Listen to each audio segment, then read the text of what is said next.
வந்தால் நிழலும் கூட மிதிக்கும். உயர்ந்த இடத்தில் இருக்கும் போது உலகம் உன்னை மதிக்கும். உன் நிலைமை கொஞ்சம் இறங்கி வந்தால் நிழலும் கூட மிதிக்கும்.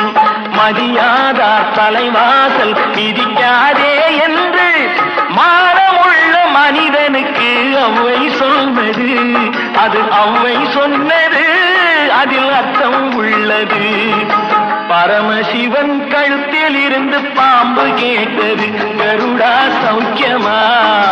யாரும் இருக்கும் இடத்தில் இருந்து கொண்டால் எல்லாம் சௌக்கியமே.